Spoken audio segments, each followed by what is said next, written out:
So it's my pleasure to introduce today's speaker, Professor Dr. Eugene Schultz. Gene got his PhD actually from Purdue many years ago, and he has obtained since then too many awards to enumerate. Let me just mention the faculty positions he has held at such places as University of North Carolina at Chapel Hill, at Berkeley, at Caltech. And he also worked with SAIC and has won many, many awards and spoken at the very, very best venues. It is really our pleasure to have our alum back. And he also spent 3 years with us here from 1998 to 2001. We had that pleasure and honor of having him here. Thank you. And he's going to talk about intrusion detection. Okay, we have those slides on? We okay? Ready to roll? I'm here to talk about intrusion detection, event correlation, approaches, benefits, and pitfalls. And what I'm going to describe to you in as few words as possible is how is it possible to take lines of research that are being out there, published out there, and make them your own, actually apply them and use them in something that you can use in real life situations. And I work for Hightower Software, and I'm the Chief Technology Officer. And if I didn't have an academic background, I'm quite convinced that what we do at the software company wouldn't be nearly as good as if I didn't know the kind of things that I'd learned out in the academic arena. And I went to the CERIAS website today, and I found a very interesting statement. It said the area of event reconstruction and computer forensics deals with analyzing and evaluating data obtained from a system and use it to determine what happened. The data recovery process is a well-covered area within computer forensics, but little work has been done on how to actually analyze and evaluate the data. Only very crude tools such as MAC times and individual log analyzers exist. Now, this was a student's master's thesis several years ago. And I contend with you that what was written here 4 or 5 years ago isn't true today. That there have been huge advancements in terms of being able to understand exactly what happened when attacks happen, when there are denial of service attacks, when there's malicious code attacks, when you have hacker attacks, when you have insider attacks. And as one solution to the problem, we have network-based intrusion detection. And network-based intrusion detection means basically that we look at the traffic that goes over the network. We have some way of recording the data from packets, and then we try to determine whether any of the commands that have been sent over the network or any of the data that have been sent over the network match any known patterns of attacks. And these are often known as signatures. And if the signature library contains an entry that matches what went across the network, then some kind of alarm, usually in the way of email, is issued to the intrusion detection monitoring people. And so, for example, in this case, this is a pretty simple attack. What somebody is trying to do is connect to what in Windows systems is known as an administrative share. Administrative share allows you to do things like make updates to Windows systems, to be able to do things like change the configuration. And netuse star backslash 128.8.45.139 /C $ means all I have to do is enter the password of any administrator on the system, and I get access to this share. Oh, by the way, one of the limitations of security here is that there is no limitation for bad logons. I can keep trying to enter a password here until you know what freezes over, and I will not be locked out from trying to connect to the share. Now, there's a widely used intrusion detection tool called Snort. And there are more actual deployments of Snort than any other intrusion detection tool. It is a network-based intrusion detection tool. And what it will do is if it sees a pattern of traffic going across the net that matches any of its known entries, then it will send you a message that looks like this. What happened with Snort, you can see in the upper left-hand corner that Rule 1913 fired, and that this is an RPC StatD UDP StatMon name format string attack. Any questions? What this means is RPC is a remote procedure call. Many of you know what that is from your programming experiences. That enables a client to know how to communicate with a server and vice versa. It's using the status daemon, which is used for things like determining which version of programs and routines are in place. And UDP, it's using the user datagram protocol at layer 4 of the 7-layer OSI model. And it's saying that somebody's sending a specially formatted string to the RPC server because there is a bug, a programming error, that causes, when that string is accepted, it causes the program to go into an abnormal state. And in this particular case, because you can see attempted administrator privilege gain, priority 1, somebody would get root on this box or super user if they successfully sent this string to the machine then that was being attacked. And you get other information out of it too. You get information like the source IP address, the source port, the destination IP address, and the destination port. Notice I just made them up here. These are all RFC 1918 addresses, private addresses, so you wouldn't suspect somebody else had really been attacked out in real life. There's also a tool that was developed by a person who took a number of courses from me when I taught at UC Davis, and it's called CMDS, or the Computer Misuse Detection System. And what it does is it works on individual systems. It's host-based intrusion detection. And it's shown a series of events here, which you can tell immediately that are very suspicious. Why? Well, look at the times. It's very unusual when people do computing activity at 4:33 in the morning, although for computer science majors, I don't know. You know, they may still be up trying to get that assignment done. But notice that this activity does occur at a suspicious time, and it says, oh, by the way, the SU command has been executed, and if you know what SU really means, it really means substitute user. Does not mean super user, because you can SU to any account you want if you're root. It means substitute user. And after the person had entered the SU command, the program changed its privilege level, meaning that chances are somebody got root. And then there is an immediate modification in a file called etc shadow. For those of you who know Unix, you know that that is a common name for the real password file in Unix systems. And then there's a critical modification of a file called .rhost, and that sets up trusted access so that I can gain access to other systems remotely, possibly without using a password. And so obviously this is an attempt to create a backdoor once somebody has gained illegal access to the system. Well, I would love to have told you 5 years ago or 10 years ago, Dr. Spafford and I worked on one of the earliest intrusion detection systems many years ago.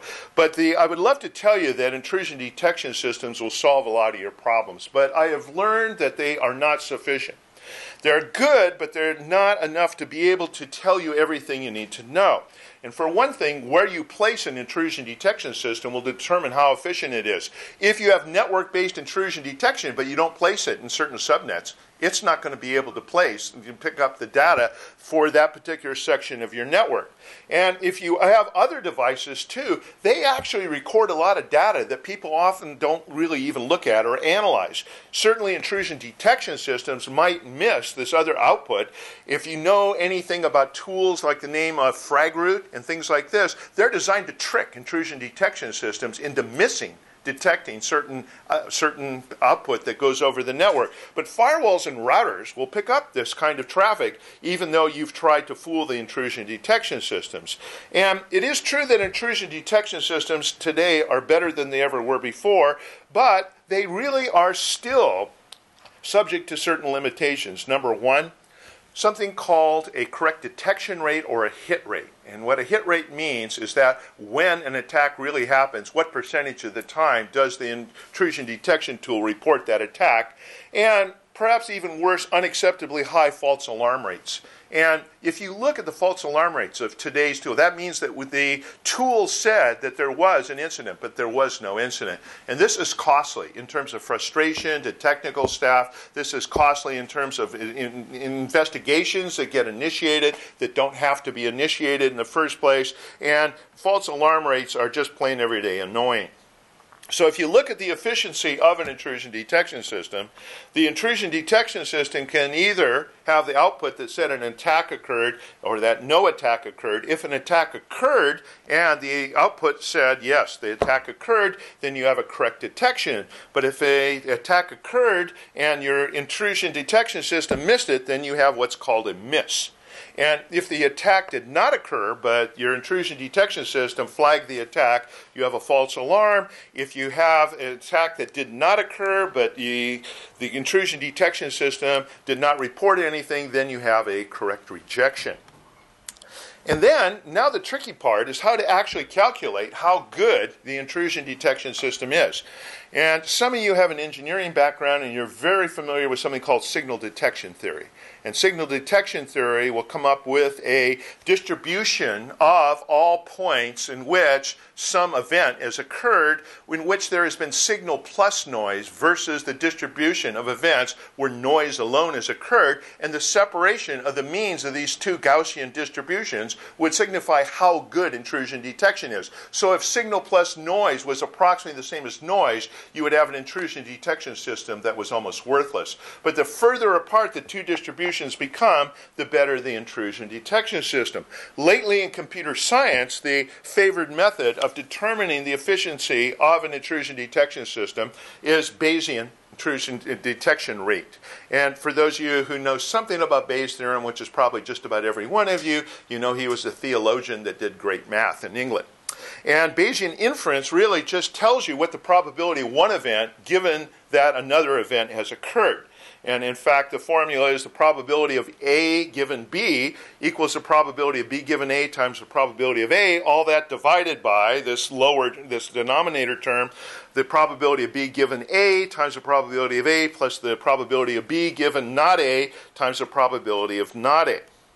Now, I'm not here to talk about mathematics with you so much, but just to say that the Bayesian detection rate can be rather readily calculated, because let's suppose that we have an event that's L sub I, and that's that an attack has occurred. That symbolizes that an attack really has occurred. And I sub I, that an attack has occurred, and that I sub j means that nope, there is no attack. This is normal network behavior.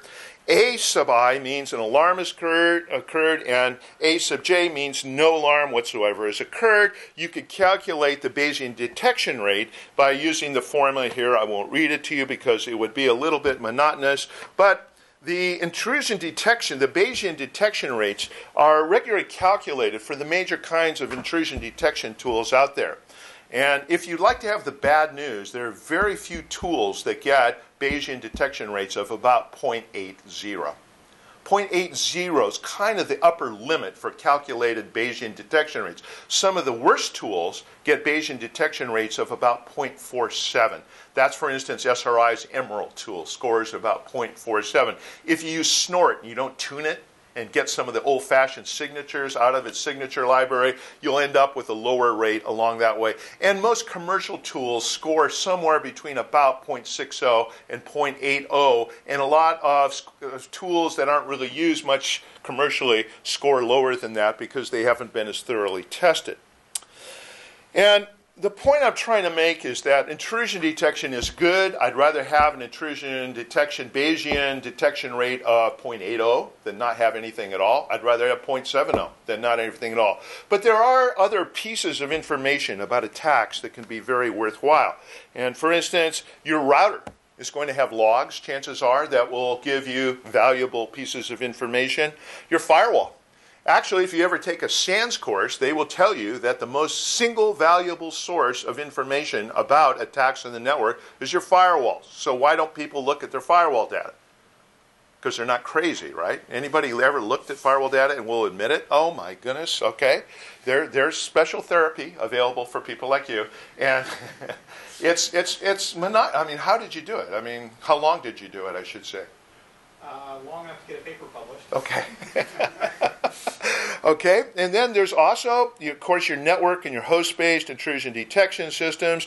Your web servers will have logs. Your FTP servers will have their own application logs. There's actually a lot of places on the network you can look, plus individual hosts will have their logs. Windows systems don't have great logs, but if you know about event logging, they can give you those data. And Unix systems have pretty darn good logs. You know, if those of you know Unix, you know there's utemp, and there's wtemp, and then if you're really lucky, you might have other ones that show you things like which particular commands were executed at which particular time, and so on. And so all these can provide a source of data about what's happening as far as the security of your network. But you run into the immediate barrier. There's too much of these data to be able to process. And the volume really can be so great that it's impossible to look at. And I take my hat off to you for looking at that volume of data. You can have, just typically, like for a network, maybe like, the ECN network here at Purdue or something like that, you'd expect at least 1 to 8 gigabytes of data for every day from a single network. And most of this output's going to be something called syslog. And syslog is system logging. It's going to come out of your intrusion detection devices. Most of them, it's going to come from your firewalls. It's going to come from your individual hosts. But there really are way too much pieces of information for you to really read and digest. And then also, by the time you're looking at these data, you're already way behind the power curve as far as being in near real time. And then, of course, what are you going to do with the data after you're through with it? Somehow you've got to archive it. And archiving these data can really be a problem. I mean, I'm telling you that easily, if you just calculate the simple mathematics of 8 gigabytes of data that are coming through every day, after a while, you're going to need some major disk storage space or a storage area network to be able to place these data in so that you can get to them again if you need to. So solution number 1 is called data aggregation. And data aggregation basically means gathering data from different sources into one place so that at least you can see them from a single console. And so normally, for instance, when you configure a Unix system in the file etsysyslog.conf, and you're configuring etsysyslog.conf to send certain levels of priority of syslog data over to certain IP addresses, normally you send to a central console so that you can see all the data there at a single place. And that helps to, at least to some degree. You can also do that with other kinds of intrusion detection data if the device doesn't use syslog. But event correlation, which is not the same as data aggregation, goes further, because what event correlation means is that you have numerous different security-related events, and you combine them to get a picture of what's really happening when there is an incident. In fact, what you're really trying to do is fuse the data so that you come up with one conclusion about whether was this a security-related breach or not. What you have to do here is you have to have multiple pieces of data, multiple events, multiple syslog messages, multiple types of other kinds of output, in which you have things like the source IP address, who originated the traffic, the destination IP address, who was potentially attacked, what network routes were taken in attacking or at least launching this traffic, what type of attack does this appear to be. And a lot of people don't realize that when we look for attacks on the network, we always think of hacker attacks. And they're serious and they're bad, and nobody likes them. But a lot of people don't realize that about 43% of all internet attacks, according to the Search CC in Pittsburgh, Pennsylvania, are denial of service attacks, where people are just trying to bring things down. What kind of malware was placed on systems that were victimized? What time did the activity begin and what time did it end? That is so important. And by the way, if you don't have the clocks right on the sensor devices, correlation doesn't work right. You got to make sure, and one of the first tricks of a bad person, if they break into a system, will be to go and reset the clock, and now the events for that system will be out of sync with the other events that are happening that are related that would enable you to do event correlation. You should base event correlation on both incoming traffic and outgoing. And a lot of people think, well, why not just incoming? And that's important, but outgoing traffic will tell you if a system's compromised. Because a compromised system will try, let's say, to reach a certain port on a remote system, or try to go to a known bad IP address, something where there's a malicious site, maybe one controlled by the attacker. And event correlation, I don't know about you, but I've actually worked the field of intrusion detection operationally. Any sysadmins here? Any of you? If you've been a sysadmin, you've had to probably correlate data in your own mind. So there is some kind of mental correlation that goes on. The problem is, though, is that mental correlation just can't keep up with the rates of output that you get when you have a full network that's feeding you data. So we have a number of ways to do event correlation. The first is called statistical, and we can use statistical approaches, like, for instance, those of you who know about the correlation formulas. One of the most useful of these formulas is the product moment correlation for certain kinds of data. I won't read the formula off to you here, but you can correlate, for instance, that each particular activity of each particular host at point A and then at point B in the network to try to determine if something systematic is happening. That has to be done pretty much on a per host or per group of host basis, so there are some kind of limitations to applying statistical approaches. Then there's the Bayesian approach, and I did a research study back in 2003 at the University of California, in which I tried to figure out if we could use Bayes' theorem to actually figure out what the probability of an individual host being compromised was. And you simply, if you consider, for instance, that the probability that a given host is compromised is, let's say, 1%, the probability that it's not compromised is, let's say, 99%, because it'll be the complement. And so you can figure out the traditional probabilities if a machine has been compromised, and thus it gives us symptoms of being compromised. That's be given that it really is compromised, versus gives the symptoms that it's compromised if it's really not compromised. The bad news is I ended up with very low output for Bayes' theorem, numbers like 0.15, 0.20, 0.25, not very good in prediction at all. And so I published this once and then moved on to a different area.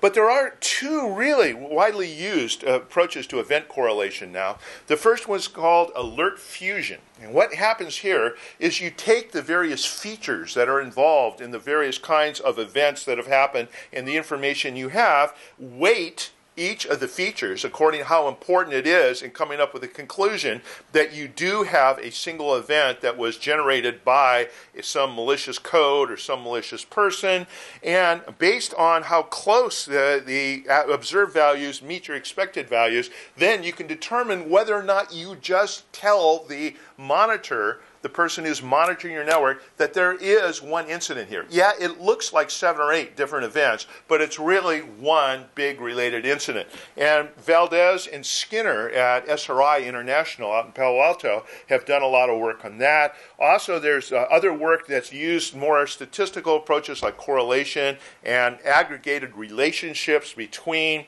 the various outputs that you get from systems. But the approach I want to focus on for the few minutes I have remaining is data correlation. What you do with data correlation is you look at the various features and elements within data to determine whether or not there is some kind of security breach, or at least whether or not an attack had occurred. And there's two main types of approaches for data correlation. The first one I would like to call micro correlation. Microcorrelation means that you, on the surface, have more than one indication that an event occurred, and these indications are from different devices on your net. And macro correlation, which is based on event change. Now, if you go back and you look through the CERIAS library, you'll notice that somebody named Florian Kirschbaum actually did his PhD thesis based on event change and predicting whether or not an attack had occurred based on change of events, only he called them hierarchical events. So these might get different names in different veins of research, but certainly what we try to look at in macro correlation is event A that leads to event B, event B that leads to event C, chains of events that tell us that something's wrong. Now here's an example of micro correlation. This is the output of snort, and it's told us that we have a remote procedure call, port mapper request, that constitutes an attack, and what somebody's trying to do is probe the remote procedure call service of a particular machine to gain information that can be used to attack other machines. Therefore, this is not a high priority because this is just a probe. But it still could be significant, but the snort has seen this event. This is exactly the same event as seen by the checkpoint firewall 1. Exactly the same event. I had them sitting on the network, and they both picked up the event when I generated from my vulnerability attack tool. I generated an RPC probe attack. And for those of you who know some of the commands in Unix, it's trying to send commands like show mount -e and things like this to try to find what's mountable, and if it's mountable read-only or mountable read-write and things along that line. Exactly the same piece of data here. In microcorrelation, the fact that you had two different devices see the same event at the same time would cause you to have a correlated event. But I argue with you that that's probably not very complete. It really doesn't tell you very much about the attack, and that another approach might be better, because if you look at attack strategies as used by people who attack systems, there's a number of different phases of attacks. There's the early reconnaissance attacks, where it's just like a burglar, somebody trying to break into your home, rattles the doorknob, tests to see whether the windows are locked and things like this. Then there's scanning, and scanning will tell you which specific vulnerabilities there are. Those of you who know about vulnerability scanning tools, there are tools like Nessus that will tell you where the vulnerabilities are in remote systems. There's also commercial tools like Qualys, and the commercial tools like ISS, now IBM, and Foundstone, and other ones. Then the bad people try to gain system access. If they do that, if they're going to do damage, then they do damage to the system. I've seen some people enter commands like rm minus rf star, rm minus rf slash start@star/. In other words, start at the root directory of a Unix or Linux system and delete all the information, all the files from this point on down in the system. By the way, a student do that to me once in a lab that I was teaching, undergraduate lab. I allowed him to do it at the end of lab, his last one out, and guess what directory he got to? Anybody know? It wiped out everything in slash in root, wiped out everything in dev, it wiped out everything in bin, and it didn't stop until it got to Etsy. And about halfway through the Etsy directory, boom, suddenly system was gone. So that's interesting. Don't try that in your own labs, please. And then the last stage is to track coverage. And what you do here is try to use something like encryption or hidden programs called rootkits so that people can't detect your presence. So here's an example of macro correlation. Here we have event A followed by event B, followed by event C, and this characterizes a particular attack. Event A could be a vulnerability scan, a Nessus vulnerability scan. B might be a successful connection inbound from the source IP address to the destination IP address. And event C might be a successful connection back. That certainly is something that tells you that something's wrong. Because if somebody vulnerability scans you, you then get a successful connection in, and then you immediately give a connection back to that host. That characterizes a fair percentage of patterns of attacks. And again, every event has to be detected by more than one reporting device would be a requirement. And you could be, I would say in my own experience, I could be 95% sure that there was an attack if this pattern of events had happened. Macrocorrelation also tends to lower false alarms because microcorrelation only looks at one event seen by more than one device. But let's suppose that we have an A leads to B leads to C chain of events. If B is a false alarm, think about it. Okay, the microcorrelation will still see A successfully, and it'll be correct. It will still see C correctly, but because B is a false alarm, it has now fired a false alarm, or for the three events, it's wrong on one of three. However, in the case of macrocorrelation, A must be true, B must be true, and C must be true if the event has occurred. Since B was false, then we can say with a confidence that we do not have an attack. And there's another problem. It's a fancy, and really not a very fancy term. It's called zero-day attacks. And zero-day attacks means that somebody launches a brand new attack that nobody knows about. And macrocorrelation also can help you discover zero-day attacks. And the reason this is important is that right now, you read about I don't know if any of you read Bug Tracks or the other Security Focus or the other sources on the internet that tell you about new vulnerabilities. But what the bad guys often do is hoard the vulnerabilities they find. Sometimes they try to sell them to the highest bidder. I don't know if you know, there was an attempt to sell a vulnerability in Vista for tens of thousands of dollars, and I heard the person was successful, believe it or not. And I don't think it went to Bill Gates. I'm just guessing. Anyway, in the case of zero-day attacks, somebody launches you something that your intrusion detection system can't see very well, right? Because it's a brand new attack. Its signature library is not going to have that attack in the library. But the logic of macrocorrelation really doesn't depend on knowing about specific attack methods. Only things like patterns of connections between machines and the type of information that's exchanged. So event B could be a telnet connection, or it could be our login, or it could be secure shell. And the fact is that the same pattern, A leads to B leads to C, would still occur even though the specific nature of the kinds of protocols used and maybe the data that are sent between the different protocols would not be known. Macrocorrelation can also capitalize on vulnerability data. And here's what's really so important about this. Let's suppose we have an attack launched against, let's say, Linux Red Hat Enterprise 4.0 system, okay?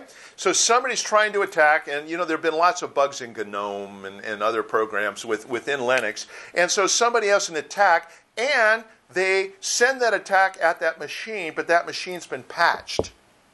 Well, how do you know the machine's been patched? You do a vulnerability scan, right? You're one of the good guys. And you find out that there's no vulnerability of, let's say, the latest GNOME format string problem or whatever the case might be. And so because of this, you can build a logic now that A leads to B, leads to C, and leads to D. And D means was vulnerable. It's a simple condition, was vulnerable. And if you have a vulnerability database that says, but this machine was not vulnerable, then you're in good shape because you don't have to sound an alarm. You don't have to get people going as far as incident response goes. This also lowers false alarms considerably.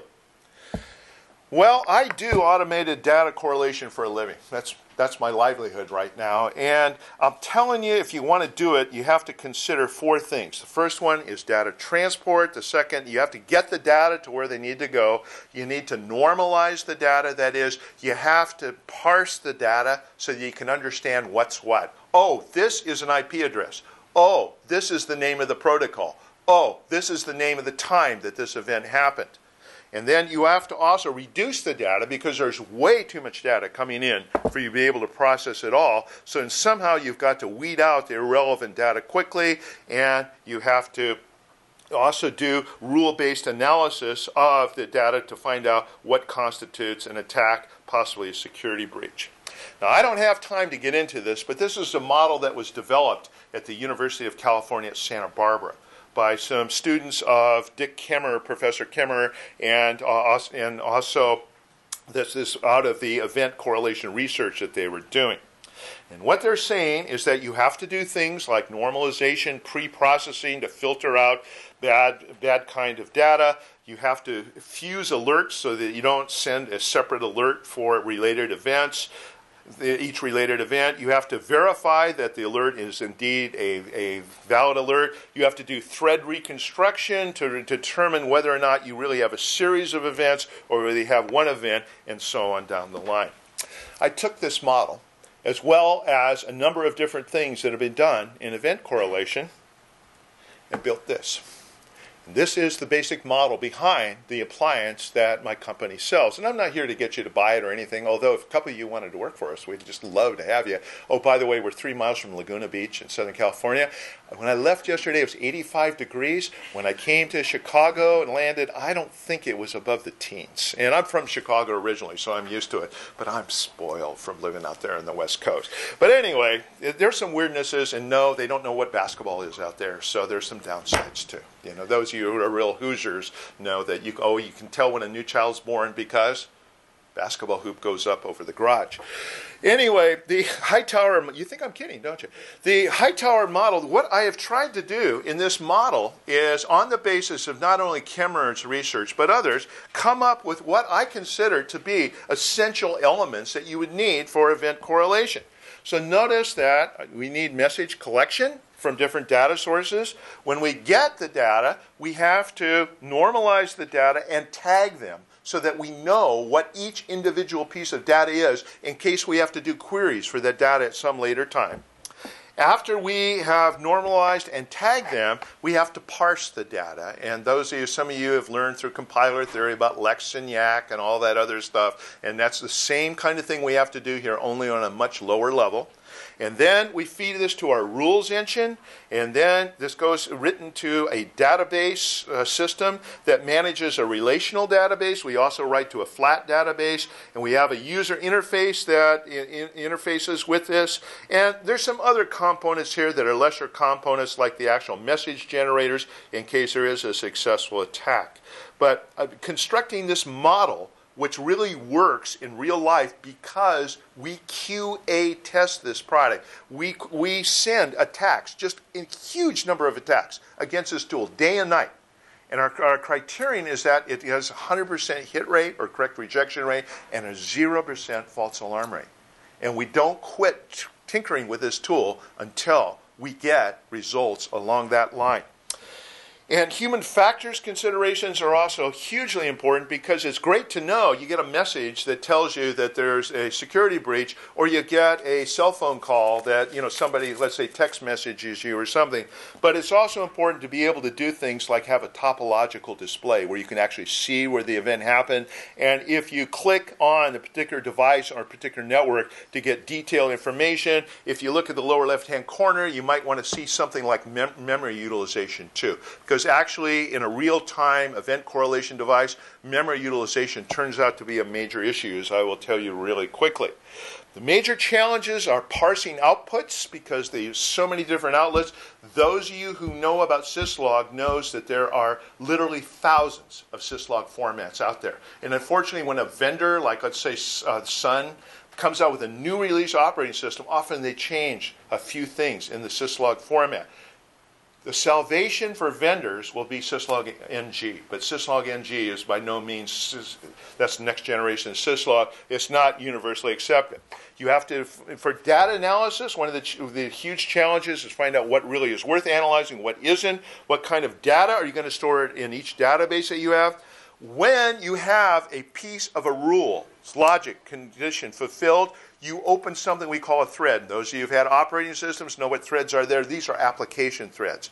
And now the question is then, how long does your thread stay open? Because the longer the thread stays open looking for more information, the more memory consumption there is. But if you close the thread off quickly, let's say 15 seconds, because no other related event comes in, then you're going to miss slow and gradual attacks. And some attackers do launch slow and gradual attacks. Also, how long should new data be appended to any single incident? It's the same kind of problem. The longer you wait, the not only more information there is with every incident, but the more memory consumption you have. Resource consumption is always a problem. It's usually memory. We've got great hardware. We don't really have a problem with CPU utilization, but we do fight memory management problems from time to time.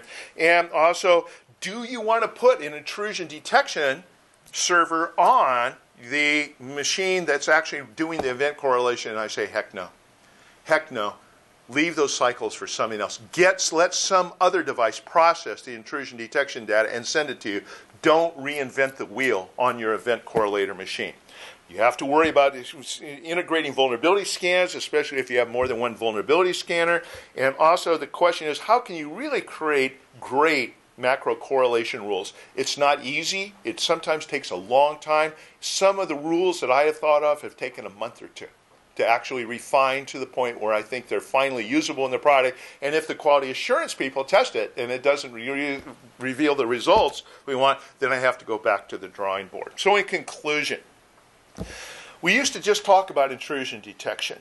But lately, intrusion detection event correlation has been surfacing as an increasingly important topic. And it's becoming to the point where intrusion detection and intrusion detection event correlation are merging into one area.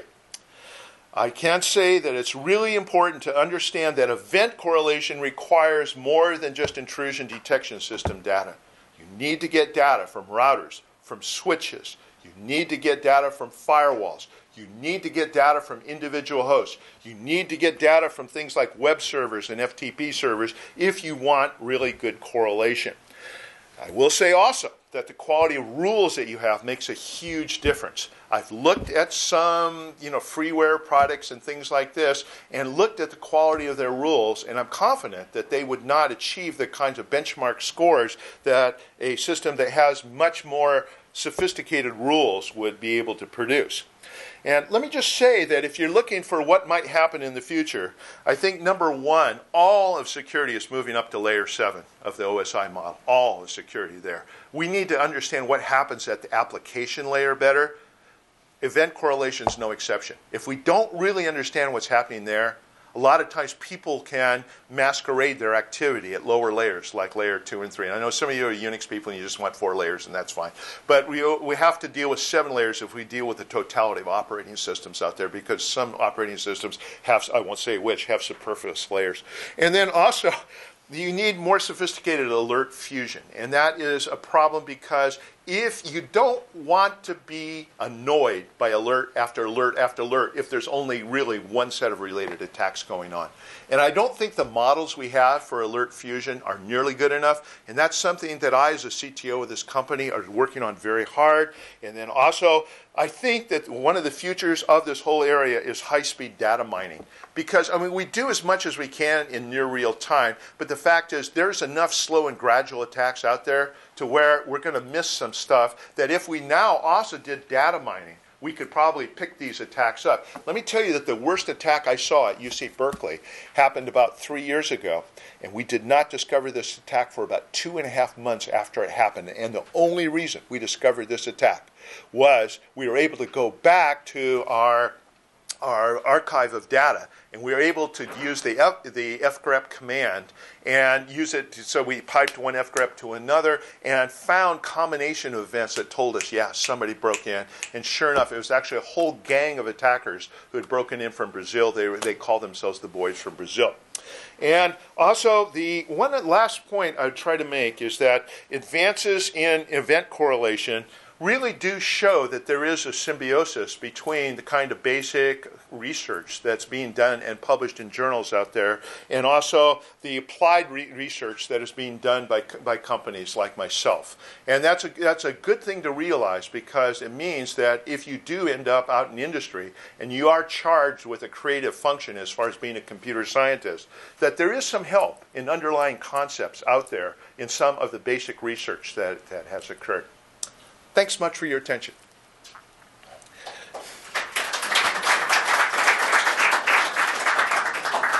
And Yeah, we have time for. we do have time for a few. Press your button if you have a question. You kept using the word correlation, but it seems kind of, when I look at this, I see more like causal inference or path analysis, or maybe even using something like structured equation modeling at the end of the day, because it's kind of like event A follows event B follows event C. So, how good is correlation at detecting that? Would it be different? Would it be better to use causal inference or something along the lines of path analysis I guess that's my first question. And then the second question is, a lot of people are focusing on extrusion detection. What's your point of view on that when I mean, in the larger scale of things? Well, you have to explain what you meant by your second question, but to answer your first question, unfortunately, sometimes terms stick that aren't the best terms in the world. And a good example is the term intrusion detection in the first place. That's a terrible term. But unfortunately, the person who thought of it was the seminal thinker in the field. His name was Richard Anderson. He, in 1980, put a seminal paper through to the government, and the term intrusion detection stuck. Why is intrusion detection an awful term? Because much more than intrusions happen, right? Denial of service attacks are the most common kind of attack on the internet. So correlation probably has unfortunately fallen in the same problem, and you're 100% right. And I could see things like Petri nets and things like this being very useful in this kind of analysis too. I agree with you. Now, you need to explain your second question, if you don't mind. I guess you answered my second question. Accidentally? I like those. Thank you. Anything else? Any of you inspired to go into this area? It really is fun. I have to tell you, if you want to have fun on your job, this is a fun thing to do. And it's the kind of thing where you lose track of time. If you can do that on a job, it's worth something. Plus the beach is only 3 miles away. Yeah. So you give various numbers of performance. So what kind of data do you use to evaluate the product? What kind of data do we use?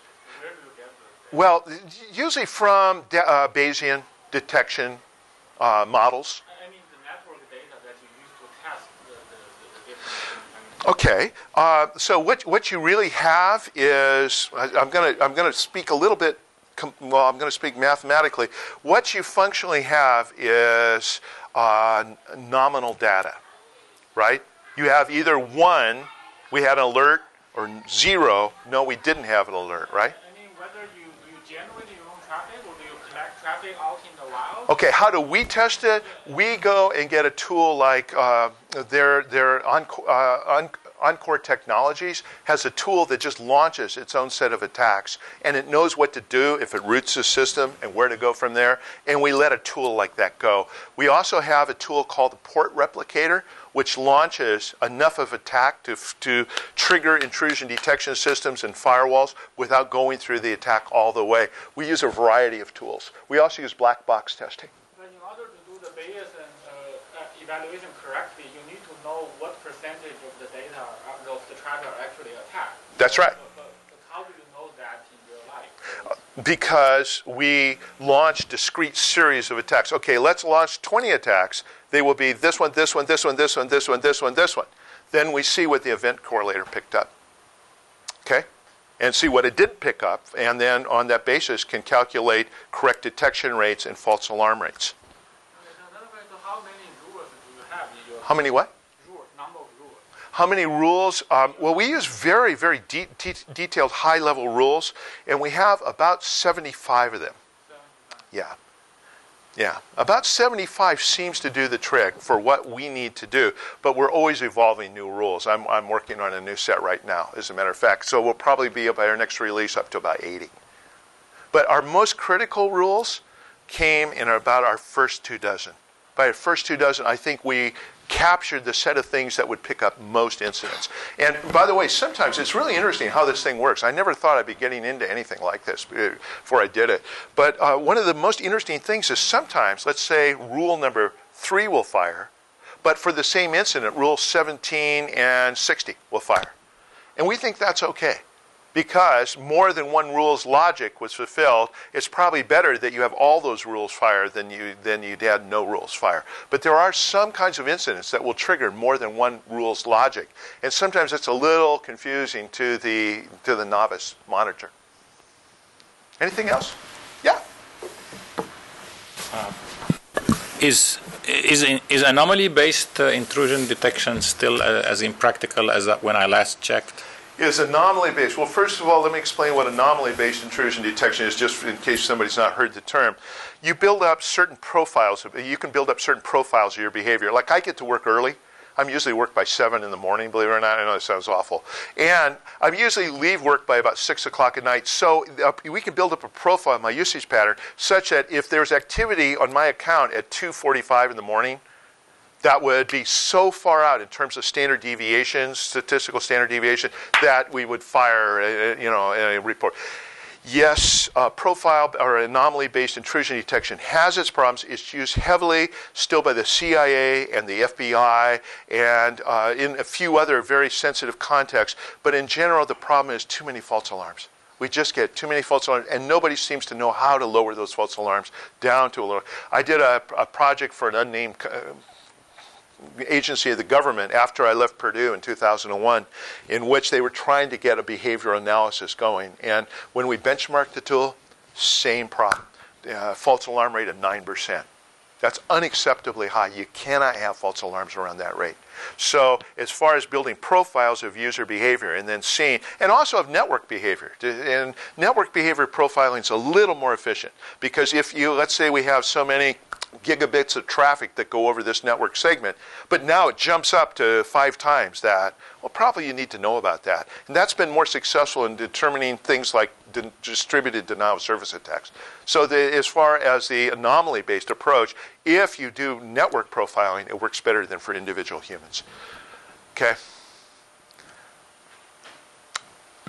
Yeah, one last question.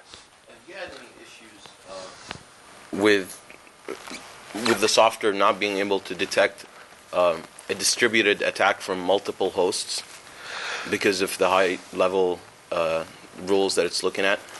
Good, excellent question. I think everybody could hear that one. And the answer is, yeah, and here's why. Because when somebody launches a distributed denial of service attack, they might launch from 100 different source IP addresses, of which 2 are valid addresses. And when those addresses are spoofed, it screws our rules up. Yeah, that's a problem. We'll still catch the person by being able to trace where the few valid packets came from, but it's a much more difficult task, and we're much more likely to miss what really happened with that attack. You're right. Okay. Go enjoy the rest of your evening, and hopefully you'll warm up here before too long. I remember by the end of first week of April, in March, usually got up to like 40, right? Yeah. I guess not. Thank you.